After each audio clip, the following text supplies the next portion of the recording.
Let's just get this out of the way. What on earth are the Portland Trail Blazers doing? Works between Matthews and Barnes, into the lane, runs it open! Seriously, if you feel like you need a PhD in conspiracy theory just to understand their last 18 months, you're not alone. In the age of hot takes and fake Woj bombs, the Blazers have decided to flip the table and deal their own hand. Face down. There's something wild brewing in Rip City, and at the center of the storm is a 7'1" big man with a smile that could launch 1 million jersey sales and a game that, if you squint, looks suspiciously like Jokic with a VPN. You know who I'm talking about, Yang Hansen, the kid from China with the vision, the swagger, and, according to some, the appetite of Shaq at an all-you-can-eat buffet. But if you think this is just about Yang, Henderson banks it home. Yeah, he got the cash app. think again. This is the story of a franchise quietly hitting reset, flipping assets, buying out contracts, and laying the groundwork for a global basketball takeover. All while the rest of the NBA is busy laughing at their rebuild. If you're not asking questions yet, trust me, you will. Chaos, confusion, and fried chicken. Portland's off-season of madness. So, let's talk about the Blazers' plan. Or should I say, plans, because it's felt like they've had a new one every Tuesday since Dame first left town. Blazers by 10, a burst into the lane, flushed him with a right hand. Damian Lillard right down the boulevard with a right hand jam. Picture it, Portland, July. The rain's finally stopped. The front office is, I don't know, mainlining espresso and brainstorming wild trades. First, they draft Yang Hansen, the first Chinese player taken in the first round in 2 decades. 2 decades! Yao Ming is probably smiling somewhere, proud and just a little jealous. Then the Blazers swing a deal. Anthony Simons is out. Drew Holiday is in. The same Drew who just won a championship with Boston, by the way. Holiday, and that's gonna do it! Milwaukee! Not some washed vet. This is Mr. All-Defense himself, suddenly in Oregon, probably looking at the roster and wondering if he wandered onto a G League team by mistake. Next move? DeAndre Ayton, bought out. Gone. Cap space, baby. They want that room. Not just for this year, but for whatever's coming next summer. And then, this is where you had to check your phone twice. Dame Lillard comes back from Milwaukee on a 3-year deal. I mean, if you predicted that in your group chat, show me the receipts. That's a lottery win. Meanwhile, the kids, Scoot Henderson, Shaedon Sharpe, Denny Avdija, Toumani Camara, are quietly building chemistry, getting real minutes and not just tanking for ping-pong balls. It's not a tank, it's a reset. One with a timer. Let Dame rehabilitation, let Yang get reps. In 2 years, Portland could be dangerous if the plan pays off. Who is Yang Hansen really? Here's where it gets fun. Let's talk about Yang Hansen. First off, the Chinese Jokic label. That's like calling Steph Curry the American Steve Nash. It's true in spirit, but it doesn't capture the weirdness, the magic, the quirks that make Yang, Yang.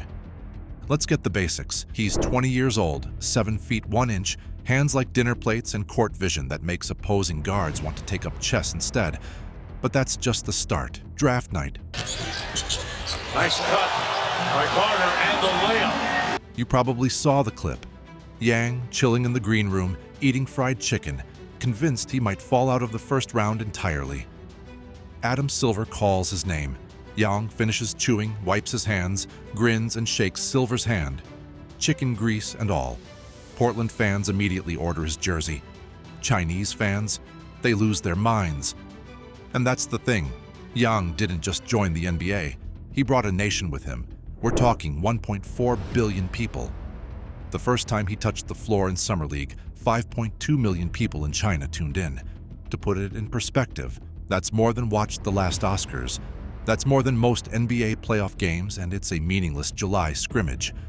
His next game, another 3.4 million viewers. Behind a paywall.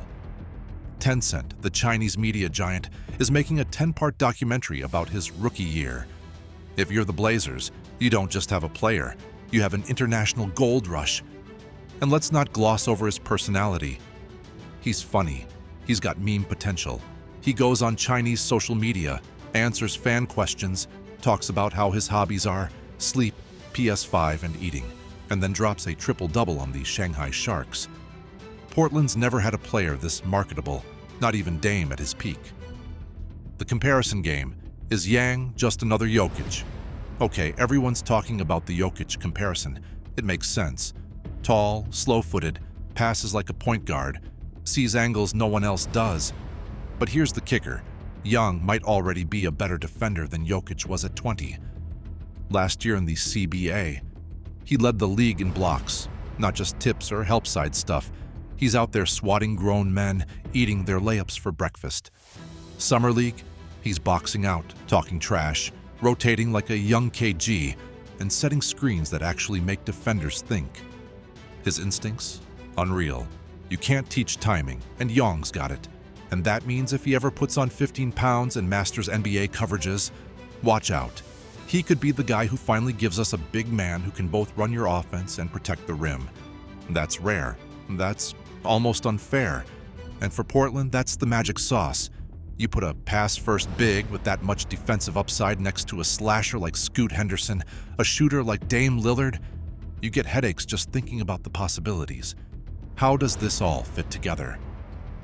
Now here's the million-dollar question.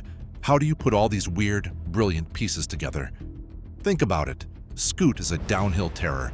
Dame is one of the best shooters ever, and Yang is a 7 feet 1 inch high post savant. What does that even look like on the court? You want to blitz Dame? Yang's there for the short roll and lob. You want to trap Scoot? Yang finds the cutter. You sag off Yang. Pull up jumper, thanks for coming. And here's the wild part.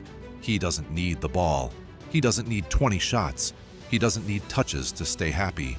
He's fine running handoffs, setting screens, making those crazy skip passes that ignite a fast break. The Blazers also have Donovan Clingan, a pure rim protector, more traditional, big body. That shot! A rebuke, a denial! So, what do? Run double bigs, let Yang stretch the floor, Clingan protect the paint, and force teams to pick their poison? That's a chess move most teams don't have the pieces for. Dame's homecoming, genius or madness? Now let's address the thing that makes this whole saga feel like an NBA fever dream: Damian Lillard coming back. You saw the reports. Dame, fresh off a year in Milwaukee, takes a 3-year deal to return. He's rehabbing his Achilles, not playing this year. But the Blazers didn't sign him for a victory lap. They didn't bring him back for nostalgia. Dame came back because, get this, he sees a window. The Blazers front office is betting that in 2 years, with Yang developed, Scoot matured, and their young wings coming into their own, Dame will have his best shot at a ring since 2019. Not with a bunch of aging stars, but with a core that actually fits his game. This isn't a rebuild, it's a reload, with a fuse and a big red button. And Dame's not just rehabbing in the background, he's on the court working with Yang and Scoot, the highest paid assistant coach in NBA history. Chauncey Billups said it himself. Dame's in these kids' ears every day. The next time Portland's in a playoff game, Lillard's fingerprints will be all over it, even if he's not in uniform yet. Yang, he loves it. When reporters asked about Dame, Yang did the Dame Time celebration right there at the presser, laughing and talking about how surreal it was to share a locker room with a legend. That's chemistry you can't fake. The real stakes: China, Portland, and the NBA's next era. But let's zoom out. What does this mean for Portland, for the NBA, for, honestly, the entire future of basketball? Look, Yang is more than just a talented rookie. He's a cultural moment. If he pans out, you're looking at the NBA's biggest bridge to the Chinese market since Yao Ming. That's more fans, more money, more players wanting to follow in his footsteps. Think about it. Yang's jersey is already a top seller in China. Portland games are getting picked up on Chinese national TV. Kids in Beijing and Chengdu are practicing Hansen hooks in the park, and the Blazers, once the forgotten team of the Pacific Northwest, are suddenly must-see TV. If Yang really does become a star, and Dame comes back at even 80% of his old self, Portland becomes a global powerhouse, not just in basketball terms, but in dollars, in influence, in culture. Unanswered questions and the wild ride ahead. Now, we'd be lying if we said all the answers are clear. Will Scoot finally make the leap and become the all-star the Blazers drafted him to be? Will Yang get real minutes, or will he split time with Klingon and be brought along slowly? Can Portland's front office balance development with winning, or is this all going to combust by December? What if Dame's not the same after his Achilles? Is he coming back for glory, or is this just a fairy tale ending? The honest answer? Nobody knows. But that's what makes this story electric. Maybe it falls apart. Maybe the Blazers crash out. Dame never gets his shot. Yang turns out to be just a meme. Or maybe, just maybe, you're looking at the blueprint for how to rebuild in the modern NBA. Go global, go young, go weird, and don't be afraid to turn the league upside down. The payoff. Why this is more than just basketball. Let's be real. This isn't just about X's and O's. This is about hope, about what happens when a city dares to dream big, when a franchise bets on personality as much as skill, when a rookie with a fried chicken grin can unite 2 continents and ignite a fan base. Dame's not just coming home. He's passing the torch, maybe for real this time, to a new kind of leader, one who could turn the Blazers from punchline to powerhouse, from local favorite to international phenomenon.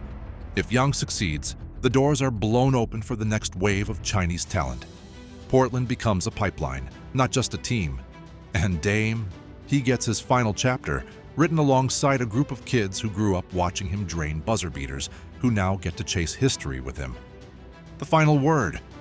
So, will it work? Is Portland crazy or crazy smart? Is Yang the real deal or just a viral moment? And most importantly, is this finally the year Rip City shakes the NBA to its core? If you made it this far, you're the real MVP. Hit that like, subscribe, whatever. You know the drill. We're just getting started, and if this Blazers story is any clue, we're in for a wild ride. Stay tuned. This is the new era. And Portland just became basketball's most interesting story.